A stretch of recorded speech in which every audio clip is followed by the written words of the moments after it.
Halo, selamat pagi. Ini kita udah bikin kaldu ya. Ini kaldunya kayak biasa, base kaldu vegan. Tapi walaupun masakan hari ini tuh nggak ada vegan-vegannya, tapi kalau misalnya kalian memang vegan atau vegetari, kalian skip aja dagingnya ya. Nah, ini bikin kaldunya kayaknya Medo pernah ya bikin ini sebelumnya ya, Sel? Kaldu di apa ya? Kimchi jjigae, kimchi jjigae. Ini kaldunya enak, gurih, mantep banget walaupun nggak digaremin, nggak digulain. Begini aja udah enak.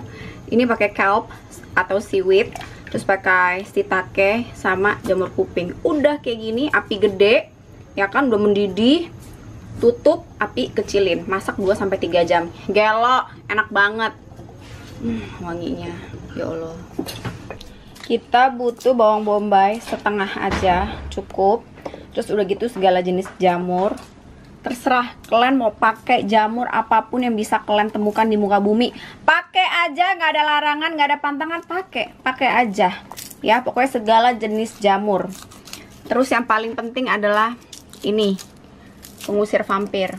Semuanya dicincang-cincang kayak gitu ya, cincang asal-asalan aja. Ini juga dicincang-cincang asal-asalan. Udah gitu ada pakai kucai juga, tapi kalau kalian nggak mau ya udah kalian boleh skip. Terus udah gitu wortel juga nanti dipotong-potong suka-suka hati kalian. Dan yang paling penting adalah ini ya. Kalau yang nggak pernah tahu ini apa? Ini itu kayak namanya perilla powder. Kok masak masakan Korea? Oh tentu karena calon adik menantu kita. Kok adik menantu sih? Kok bukan adik ipar sih? Adalah orang Korea. Adik menantu bukan adik ipar. Camkan itu ya. Nggak ada, kalau di sini ada ipar, di rumah ini nggak. Ya, karena saya nyonya besarnya di rumah ini. Jadi dia harus panggil saya cici mertua. Modar. Jadi kita belajar jadi kita harus menguasai makanan-makanan Korea. Oke, Cuco M. Makanya hari ini juga masak capcay. Resepnya nanti aja, udah lewat tadi, Pak. Ini yang pertama soalnya ya. Lanjut, panaskan minyak ya. Sepanas hati yang membara karena seorang kakak ngelihat adiknya udah pacaran udah gede. Bete loh aku ya, entah kenapa ya, seneng sih, tapi di sisi lain kayak yang kecil udah pacaran, ya ampun cepet banget tuh gede gitu. Gak usah terlalu panas ya, biar wangi minyaknya. Ini kita minyaknya nggak usah terlalu banyak, soalnya kan kita kan pakai daging sapi, dia tuh udah berminyak, ntar malah kolesterol. Ya udah, jadi minyaknya ngirit-ngirit aja, ntar nungguin minyak dari sapinya keluar soalnya. Dan seperti biasa pakai penggorengan yang habis dipakai, belum Mei cuci, biar lebih enak, biar lebih sedep. Tadi habis masak capcay pakai ini, masih ada aroma yang ini kan, iya, aroma yang menembus dunia dan akhirat. Oke, karena ini sudah aromanya cetar, masukin bawang putih. Oke, tumis-tumis ngasal aja. Karena tumis yang serius biar di KUA aja. Kayak orang mau nikah aja sih, serius-serius, heran kali orang nih. Nah, kalau masak itu terserah kalian ya, boleh dengan hati yang penuh amarah, sambil ngoceh juga pula bagus. Karena semakin banyak muncrat-muncrat itu kan, droplet-droplet ke sini, makin sedap itu loh, iler tuyul kan. Tapi kalau kalian tuh hatinya riang gembira juga pula bagus ya, suka kalian ya. Udah kayak gini, biar nggak pahit, angus, masukin ini, daging sapi, sekitar 250 gram. Tapi kalau misalnya kalian nggak mau pakai daging, please nggak usah pakai ya. Daging apa? Terserah kalian, mau daging mantan, daging pelakor, daging jadun, apapun yang kalian punya, gunakan aja ya. Ini sampai matang ya, jangan sampai nggak matang, nanti kena antraks kalian.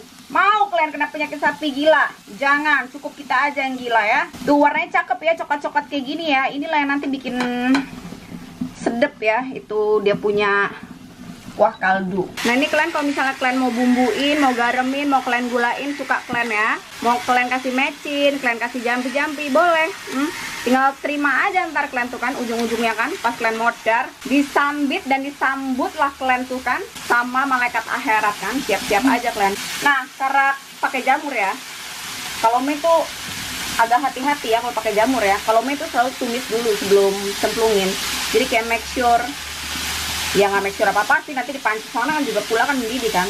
Cuman Mei agak-agak takut ya kalau jamur tuh nggak matang ya. Tumis-tumis aja, kasih tumis sebentar lagi biar kasih wangi gitu kan, biar lebih apa sih lo? Ya itu maksudnya apa? Nggak tahu. Ya saya juga nggak tahu sih. Terus udah gitu saya masukin perilla powdernya di sini ya. Berapa banyak suka-suka kalian, sesuai selera kalian, cobain dulu. Kalian kira-kira suka nggak? Kalau kalian nggak suka ya nggak usah ya. Mei aku nggak punya perilla powder, nggak usah. serempes hidup kalian ya. Nggak usah. Udah gitu, Mei masukin nih wijen juga, terus nih wijen hitam. Ini nggak ada di resep manapun. Kalau Mei biasa Mei pakai gochujang dikit. The secret of masakan yang enak di rumah ini, dikit tapi mengubah rasa. Kalau ditumis dulu beda, say. Wanginya lebih endes, wanginya tuh lebih enak kalau ditumis dulu. Beda sama kita langsung celupin ke sana tuh beda. Udah ya, ini tuh udah wangi, udah menembus dunia dan akhirat. Dagingnya juga udah pada mateng. Pindahin ke panci sebelah. Tuh.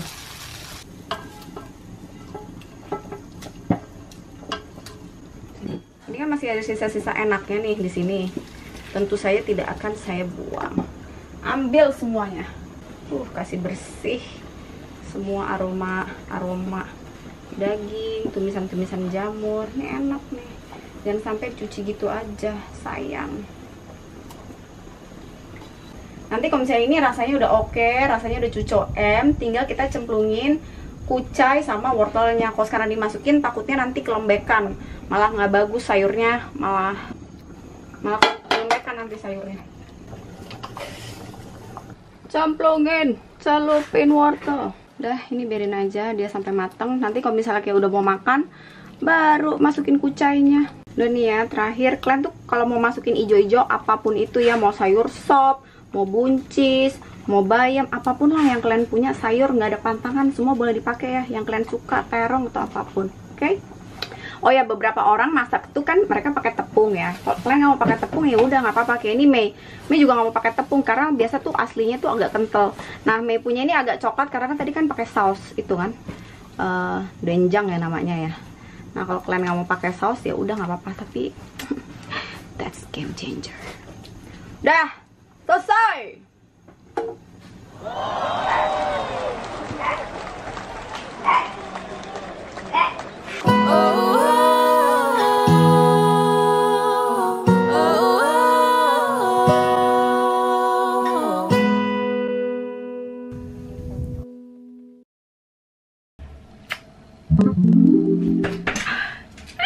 Hai Doni.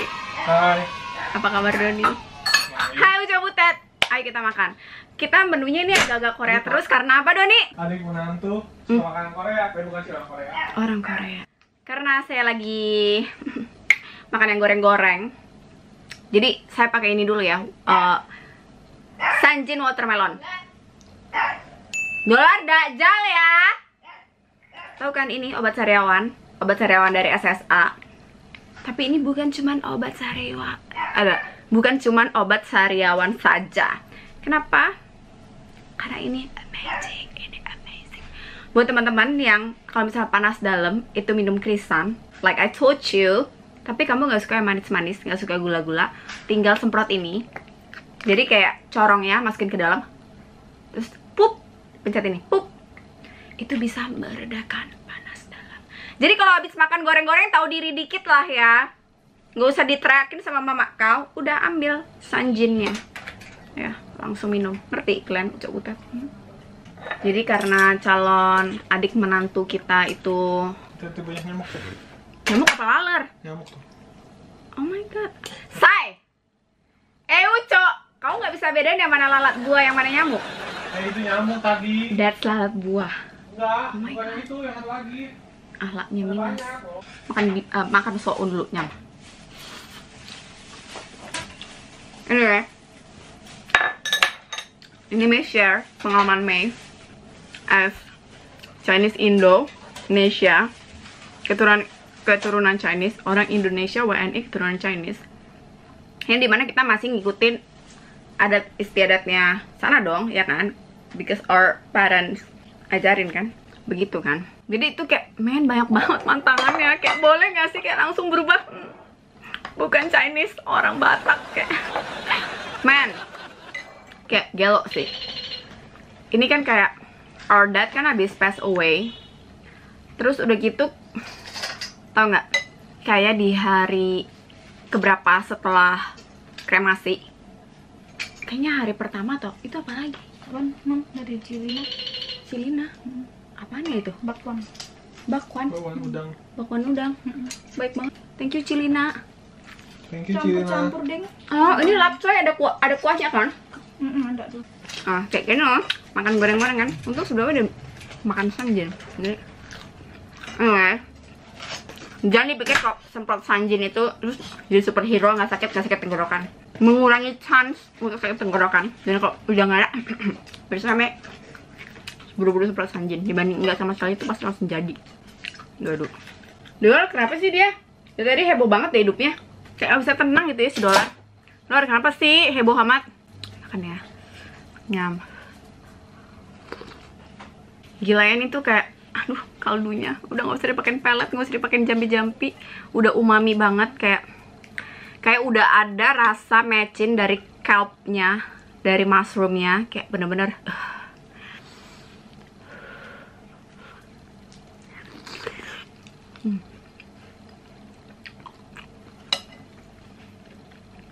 ya, enak banget. Terus kayak kalau misalnya teman-teman tuh mau kental, kayak udah banyakin aja isinya, gak usah pakai gluten, dia kental kok.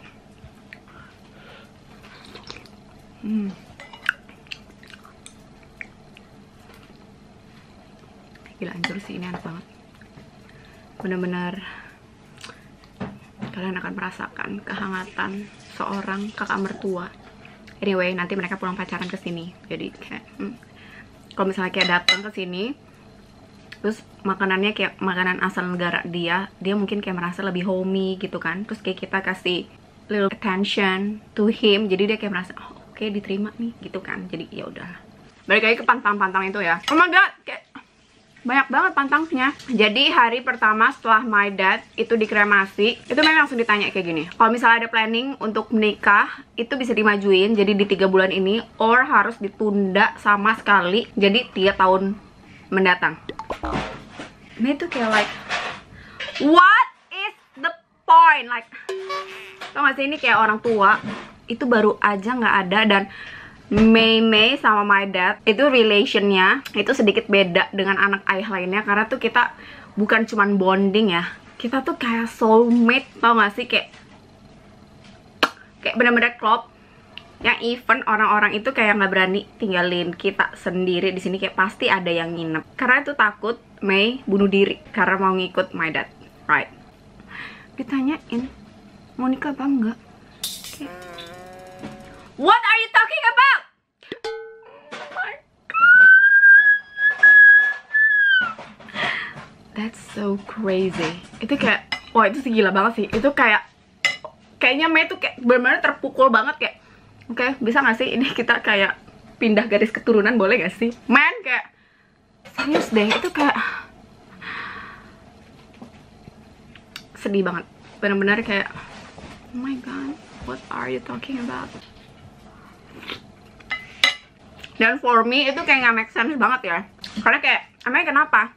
Ada urusan apa? Why I should? Terus kalau misalnya kayak saya lakuin, kalau saya ngelakuin tuh kayak bisa apa? Dan ternyata tuh kayak orang Chinese gitu tuh kayak banyak banget kayak pantangan inilah, pantangan itulah. Cuman kayak kalau misalnya kayak masih make sense, ya udah Mei ikutin. Kalau menurut Mei tuh kayak udah nggak masuk akal, ya udah Mei nggak bakal ikutin, kayak masa bodoh banget.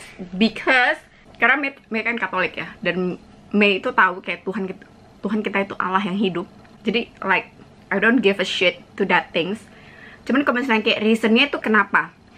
Jadi kayak misalnya gini, sebentar, nyam.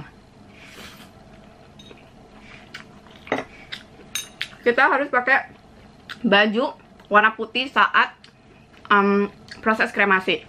Mei tanya kenapa? Ya karena itu menunjukkan kalau keluarga ini sedang berduka. I'll do it, ya. Tapi kalau kayak macem nikah kayak gitu, emang kenapa? Jadi katanya kayak, ya nanti pernikahannya kenapa-napa kalau nggak dalam kurun waktu ini, kalau nggak dalam kurun waktu itu.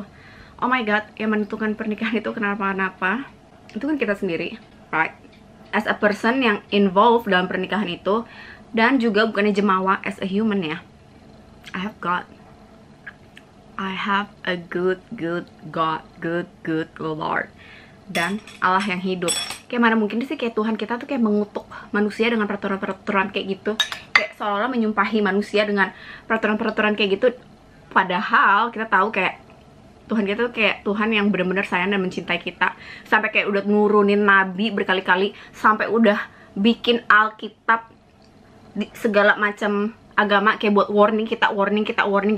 Masa iya sih Tuhan kita mau mengutuk dan menyumpahi kita kayak gitu? No, of course, that's buat Mei itu kayak, oh my god, out of my mind.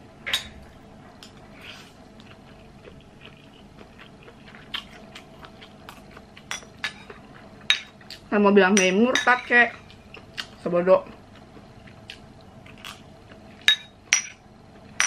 Sorry ya, for me justru yang nikah dalam kondisi kayak gitu tuh kayak mendadak kan, terus gak ada planning, secara mental belum siap. Orang tuh kayak mikir, oh kalau secara materi udah siap, udah married. Kan nggak kayak gitu loh. Mei bahkan sampai udah segede bawang pisang, udah tua bangka kayak gini aja kayak masih belum mau married. Pasangan ada, cara financial semuanya oke, tapi kenapa belum mau married? Belum kuat mental, men. Kayak udah siap belum punya suami? Kayak udah siap belum setiap jam segini harus di rumah? Udah siap belum setiap hari harus nyiapin sarapan? Udah siap belum di samping ada cowok lain yang tidur sama kita? Udah siap belum ngeliatin kebiasaan-kebiasaan jelek barunya? Kebiasaan-kebiasaan jelek yang mungkin sama ini ditutupin pasangan depan kita. Udah siap belum? Udah siap punya anak belum? Hah? Udah siap nggak bisa punya anak belum? Itu tuh semua harus siap loh secara mental. Kayak bagus kalau abis married bisa punya anak. Kalau nggak bisa punya anak, itu kan semua kan harus dewasa dua-duanya gitu loh. Jangan kayak tiba-tiba married cuma gara-gara no. Jadi kalau misalnya pun saya, oh ini rasanya kayak semuanya udah oke, adik-adik juga kayak udah mantep ditinggalin, udah ngerti beli aqua di mana, udah tahu bayar listrik di mana, saya sama pasangan juga udah oke, ya udah kita mau tahun depan married ya nggak apa-apa. Tapi kalau misalnya kayak gini, in the name of buru-buru, in the name of apa pamalian, in the name of adat istiadat. Kalau kemarin masih ada daddy, masih ada mama, kita masih bisa tanya. Kalau sekarang mau tanya siapa? Tanya Tuhan. Jawabannya Alkitab. Udah kayak gitu aja, that's it, selesai. Nggak pernah tuh Tuhan ngomong nggak boleh nikah setelah ini, nggak boleh nikah sebelum itu. Nggak pernah ada. So ya udah, mantep. Terus ya bayangin aja nih ya, posisinya sekarang di rumah ini kayak cuman Mei, Yeska, Denny, terus kayak yang paling punya otak di antara kita bertiga adalah Mei, right? Yang bisa ngurus rumah, masak, beli ini, beli itu, ngatur rumah tangga. Denny disuruh ngatur rumah tangga, Yeska suruh ngatur rumah tangga. Kayak ya bisa someday, tapi nggak sekarang gitu. Mereka nggak siap. Terus can you imagine kalau misalnya dalam 3 bulan ini baru kita ditinggal pergi sama parents. Kayak bener-bener nggak ada orang dewasanya di rumah ini kecuali Kang Lang, orang kerja, karyawan tinggal di sini, Mbak di sini. Jadi well basically rumah kita tetap aja rame gitu walaupun gak ada parentsnya. Cuman kan it doesn't mean kalau dua anak ini, si Yeska sama si Denny tuh will be okay, will be alright kalau misalnya Mei pergi tinggalin mereka nikah. Kalau misalnya seandainya Mei meninggal ya, itu lain cerita. Ya udahlah ya, namanya umur gitu kan. Mereka tuh kayak ya mau nggak mau harus survive, mau nggak mau harus struggle tanpa ada Mei, tanpa ada Daddy, tanpa ada siapa-siapa di sini. Tapi kan kalau sekarang kejadiannya kayak di mana letak hati Mei as a sister yang hatinya juga hancur, tubuhnya hancur, pikirannya hancur, perasaannya hancur. Sama, same like my brother, same like my little sister juga kayak gitu. Ninggalin mereka gitu di pernikahan, terus tinggal sama suami. Mei gak tenang lah. Gila ya, Mei tuh gak punya hati banget untuk ngelakuin itu, kayak ninggalin mereka kayak gitu. I don't have a heart. Walaupun kayak ya udahlah ya, kan orang udah meninggal ya. Maksudnya kayak jangan bersungut-sungut, jangan berduka cita lagi. Ya dia udah happy di sana, my dad udah nggak sakit, udah nyaman hidupnya di sana. Nggak gitu juga Jack. Kan di sini kan butuh support, ya kan? Support bukan cuma secara finansial, support secara mental. Harus ada yang ngarahin, apalagi di usia Yeska, dia tuh masih butuh banget yang namanya sosok atau figur mom sama dad. Butuh banget. Can you imagine kalau tiba-tiba cicinya nggak ada? Bagus sih ada di kejadian tertentu, press, di force dengan posisi ini anak jadi bisa dewasa, bisa mandiri banget. Tapi jadinya sifatnya keras, ya kan, jadi alpha woman, laki takut. Atau bisa juga jadinya hancur berantakan.